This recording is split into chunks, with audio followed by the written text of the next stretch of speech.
يلا السلام عليكم ورحمة الله وبركاته. اليوم المحاضرة الرابعة من الكاردياك سيستم. هاي المحاضرة كلش مهمة إنه تفهمها فسيولوجيا. بالمستقبل راح تعتمد عليها الباطنية، راح تعتمد عليها الجراحة، راح تعتمد هواية مواد على الهارت ساوند. إذا راح نسمع أو نحكي عن الأصوات الطبيعية للقلب اللي نسميه الهارت ساوند. محاضرتنا اليوم بعنوان الهارت ساوند.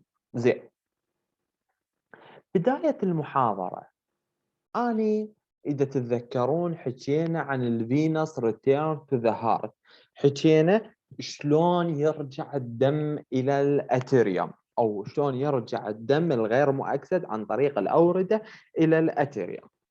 حكينا إنه يرجع الدم عن طريق ميكانيكيات اثنين. الميكانيكية الأولى هو فرق الضغوطات اللي موجودة، الميكانيكية الثانية السكيليتال ماسل.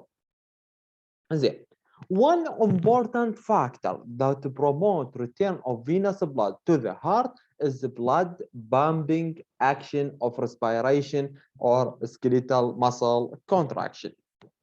قلنا أهم العوامل اللي راح تشجع وتعزز رجوع الدم الغير مؤكسد عن طريق الأوردة إلى القلب هو عملية الريسبيريشن، عملية التنفس اللي قلنا من بناخذ انسبيريشن، من آخذ شهيق راح يقل الضغط اللي موجود إلى ناقص 6 ملم زئبقي بالصدر عن البطن، فبالتالي راح ينتقل الأشياء من المناطق ذات التركيز العالي إلى المناطق ذات التركيز الواطئ، وهذا حكينا وسالفنا شلون يصير. وكذلك حكينا عن السكيليتال ماسل كونتراكشن، عملية تقلص العضلات الهيكلية يساعد على يعني يندفع الدم. تقلص العضلة راح يدفع الوعاء الدموي فيخلي الدم يتحرك من الأسفل إلى الأعلى. فمثل ما حكينا قلنا إنه القلب وفوقه مستوى الايدين الراس يعتمد على الجرافيتي، واللي جوا يعتمد على فرق الضغوطات، يعتمد على السكيليتال ماسل كونتراكشن. Both action produce their facilitating effect on the venous return. إذا هاي الفعاليات الاثنين اثنيناتهم تساعد وتسهل عملية رجوع الدم الغير مؤكسد اللي هو موجود بالفين بالأوردة عن طريق increase pressure gradient between peripheral vein and vena cava، اللي راح يصير اختلاف الضغوطات بين الفين أو الأوردة الجانبية والفينا كيفا اللي هي راح ترجع الدم إلى القلب، وحكينا عنها شلون يصير. راح ارجع اعيد بهاي المحاضره بالهارت ساوند، يهمني ارجع اعيده هاي الكلام. The process of inspiration increase pressure gradient between peripheral و central vein by decreasing central venous pressure and also increase peripheral venous pressure. يعني انه انت من تاخذ نفس ايش دا تسوي؟ دا تقلل الضغط اللي موجود بالسنترال فينس بريشر الموجود بالصدر، وتزيد الضغط اللي موجود بالبروفرال ريزيستانس او بالبروفرال او بالاوعيه الطرفيه، فبالتالي الضغوطات او السوائل او الدم راح يتحرك من مناطق ذات التركيز العالي بالاعتماد على الانتشار او قانون الضغوط اللي راح ينتشر من مناطق ذات التركيز العالي الى مناطق ذات الضغط التركيز الواطئ. وكذلك سولفنا وقلنا each time the diaphragm contraction the thoracic cavity necessary become larger and abdominal cavity smaller. ومثل ما حكينا قلنا ترى الدايفرام ايضا يضغط، فبالتالي من تاخذ نفس الدايفرام راح يقلل تجويف الابدومين، تجويف البطن، ويكبر تجويف الصدر، فبالتالي راح يزيد الضغط بالابدومين ويقلل الضغط بالصدر، فبالتالي راح يصير اختلاف الضغط ويتحرك. زين. Therefore pressure in the thoracic cavity.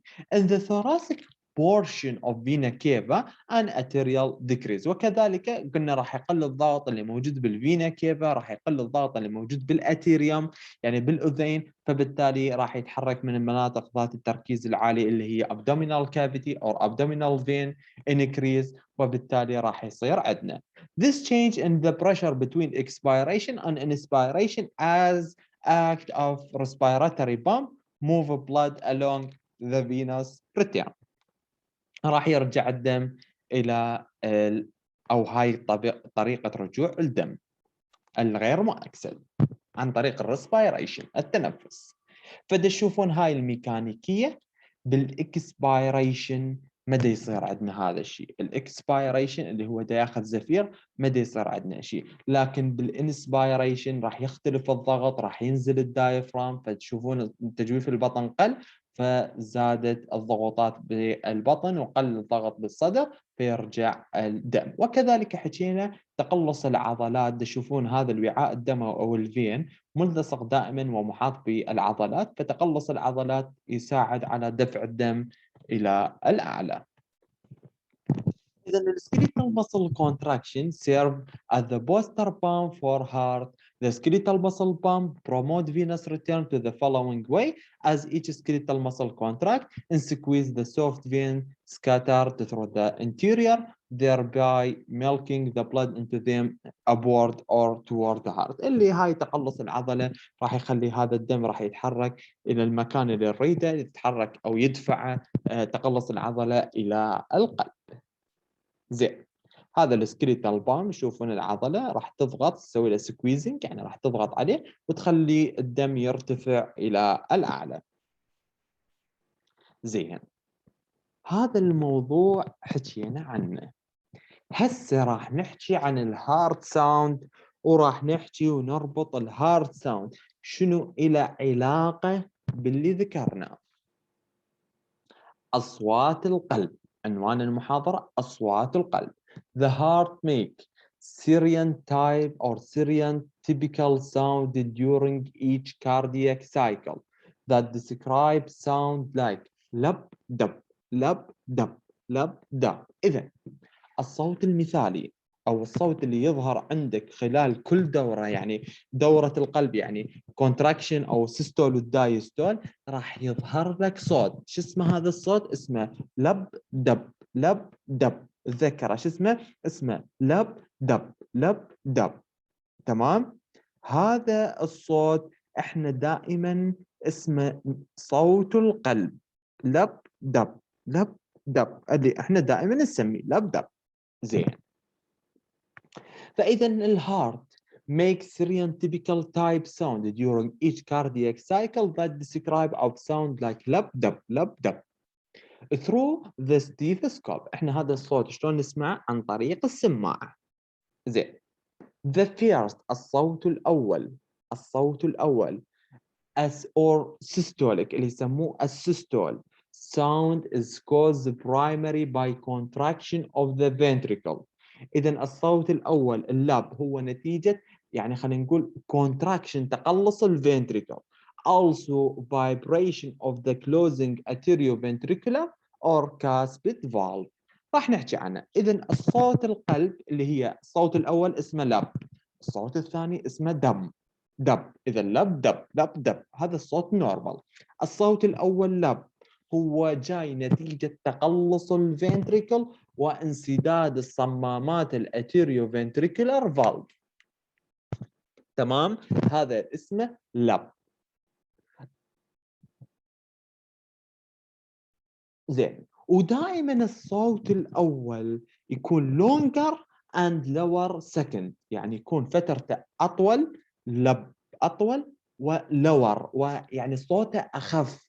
لب دب لب دب دب أقوى، لكن طول اللب أطول من الدب. زين، السكند أو الصوت الثاني اللي هو الدب جاي نتيجة دايستول ساوند، استرخاء الفنتريكل، فبالتالي دائما نشوفه شورت وشارب، نشوفه يعني قصير من نسمعه وشارب كلش قوي as caused by vibration نتيجة اهتزاز اللي يصير من تنسد السيميلونر فالف. هاي أصوات القلب. فإذا انسداد الصمامات خصوصًا السيميلونار valve راح يسوي formation above the valve of the heart. إذا أصوات القلب جاية من انسداد الصمامات، فالصوت الأول اللاب يصير القلب contraction تقلص. هذا التقلص راح من يتقلص الventricle حكينا بالnormal physiology راح تنسد الventricle atrioventricular valve مو راح تنسد. فلحظة أو عملية الانسداد الاتريوفنتريكولار يعني الترايكاسبيد المايترال راح تنطينا صوت اللي هو اللب. زين. وعملية انسداد لحظة ريلاكسيشن من يسترخي من يسوي سيستول أو من يسوي دايستول الفنتريكل من يسوي دايستول يعني من يسترخي راح تنسد السيميلونر فالف. لحظة انسداد السيميلونر فالف راح تنطي موجة أو صوت الانسداد اللي هو الصوت الثاني الدب. فإذا القلب لب دب لب دب. زين. فراح نجي نحكي عن الفيرست هارت ساوند اللي احنا ايش سميناه اللب. First heart sound is produced ينتج باهي من خلال closure of the mitral and the tricuspid valve in early systole. إذا لحظة الفنتريكل من يتقلص ايش راح يسبب؟ راح ينسد الاتريوفنتريكولار فالف، راح تنسد المايترال، راح تنسد اذا هذا شوفوا من سوى الفنتريكل تقلص سد المايترال سد الترايكاسبيد، فبالتالي ينطينا صوت الانسداد ينطينا صوت اسمه لب نسمعه بالستيثوسكوب. اذا tricuspid valve in early systole and loudness near to the apex of the heart. دائما نشوف منطقة الابيكس of the heart اكثر منطقة نسمعها بالفيرست هارت ساوند. وين نسمعها؟ بالابيكس. It is high frequency sound based here with diaphragm or the stethoscope. أفضل طريقة نسمعه بالدايفرام جزء الدايفرام من الستيثوسكوب من السماعة.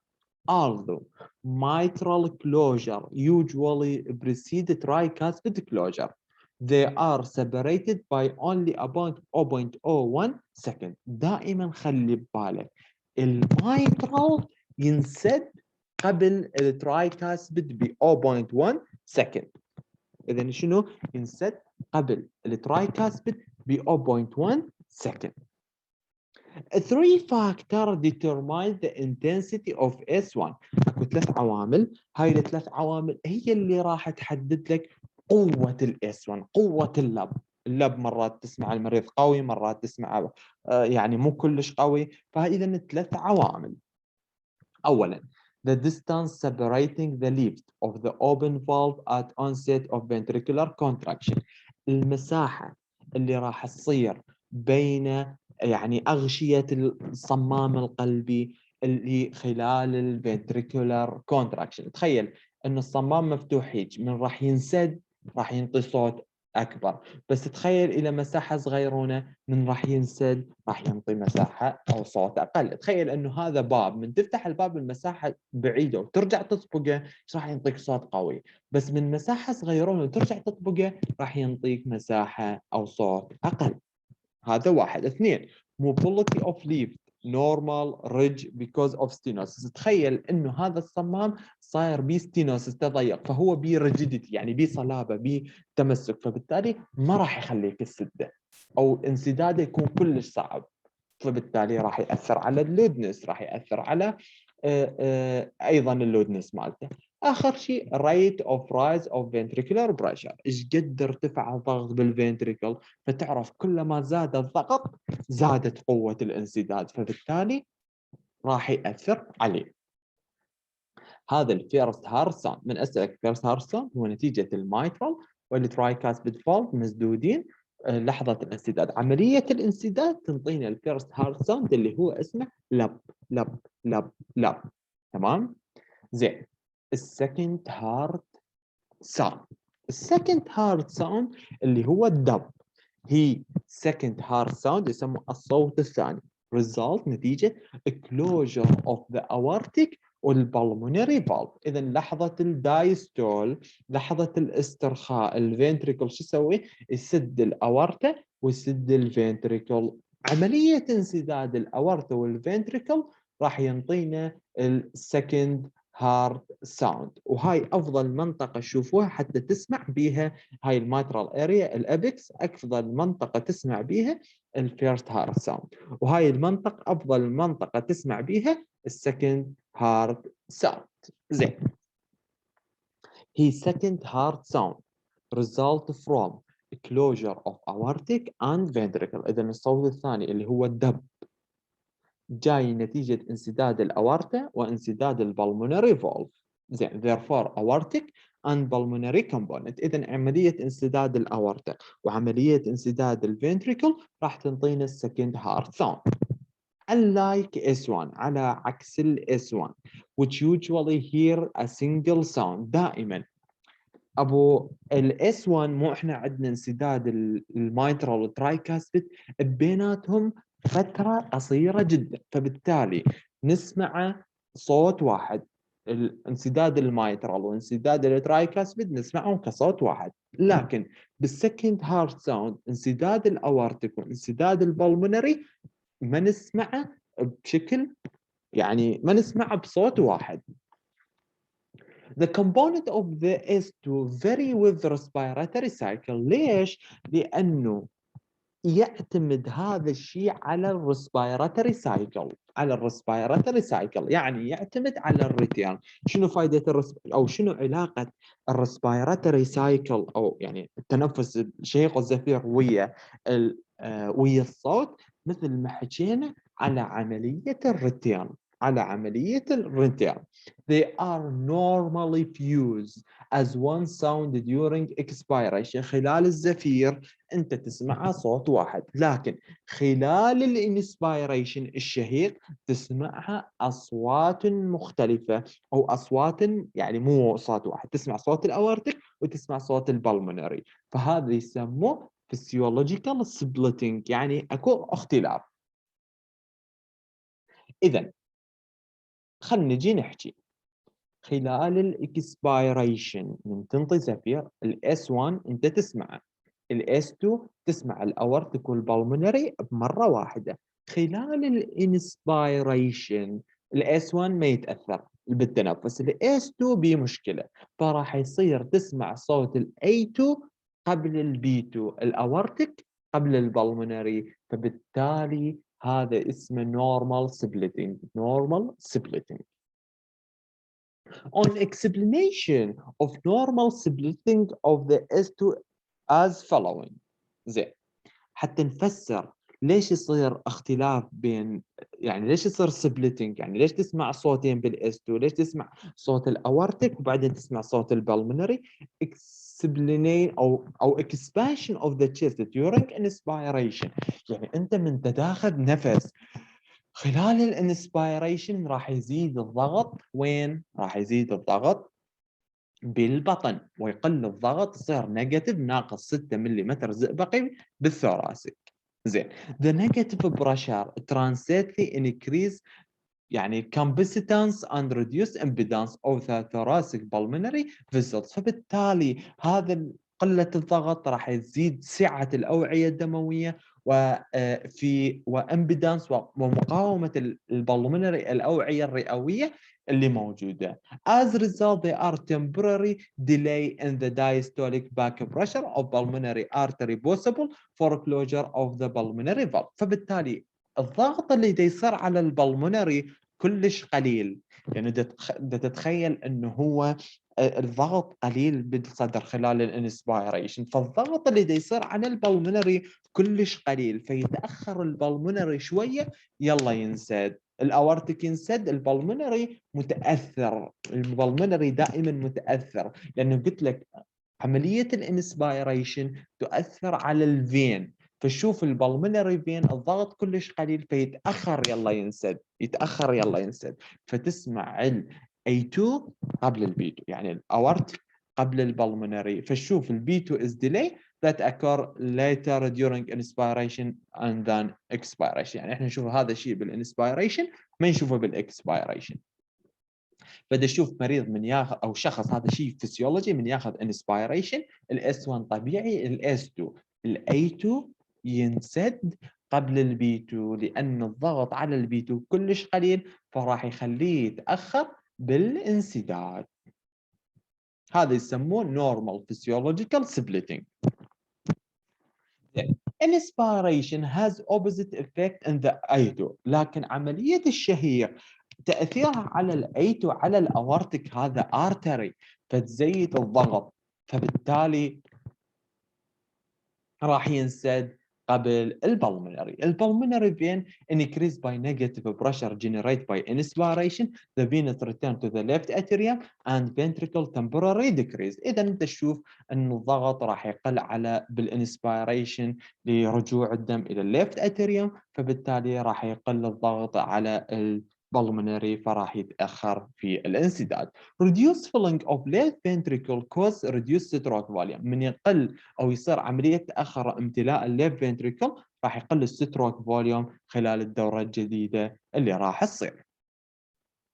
Therefore aortic valve closure occurs slightly early in inspiration than during expiration. ولهذا احنا بدنا نحكي ووضحنا هاي الامور، انه نشوف انه انسداد او نشوف الاورتيك فالف ينسد قبل البلمونري خلال يعني الانسبيريشن خلال الشهيق. The combination of early A2 and delay B2 during inspiration cause audible separation of two components. لهذا انه انت من تجي تسمع الدب تسمع ينسد ال A2 يلا ينسد ال B2 صوتين لب لب، يعني انت تسمع انه انسدت اثنيناتهن، فبالتالي هذا الشيء نشوفه. Since this component of high frequency sound they are based here with diaphragm of the stethoscope. وهذا الصوت أفضل شيء نسمعه الستيثوسكوب بالسماعة. Splitting of S2 is usually most easily approached near to second intercostal space next to the sternum. نروح على المساحة الثانية بالانتركوستال على اليسرى، هاي أفضل مكان حتى نسمع السبلوتينج. إذن هذا الصدر، هذا صدر المريض، هذا صدر المريض، هذا صدر المريض. فيقول هاي السكند انتركوستال سبيس للليفت هاي افضل مكان تسمع به البلمونري سبليتنج، والسكند انتركوستال سبيس للرايت افضل منطقه تسمع به الاورتيك اريا، وافضل منطقه الفايف انتركوستال سبيس الابكس مالته هو افضل منطقه تسمع الاتيريا او المايترال، والهاي الفايف انتركوستال سبيس على جانب الاسترنم افضل منطقه تسمع بها الترايكاسبيد اريا. هذا بالنسبه محاضره الهارت ساوند. كملخص سريع الهارت ساوند عندنا اس 1 عندنا اس 2. الاس 1 اللي يمثل اللب، الاس 2 اللي يمثل الدب. الاس 1 هو عباره عن انسداد الصمام الترايكاسبيد والمايترال واللي ينسدون بمره واحده. الاس 2 هو عباره عن انسداد شنو هو؟ انسداد البلمونري وانسداد الاورتيك، ويصير بهم مرات سبليتنج مثل ما وضحنا لانه الى علاقه بالانسبيريشن، الى علاقه بالتنفس، وهذا اللي راح نسمعه. تمام، إلى هنا تنتهي محاضرتنا لهذا اليوم. انتهت آخر محاضرة، محاضرة الكاردياك. بالتوفيق للجميع. السلام عليكم ورحمة الله وبركاته.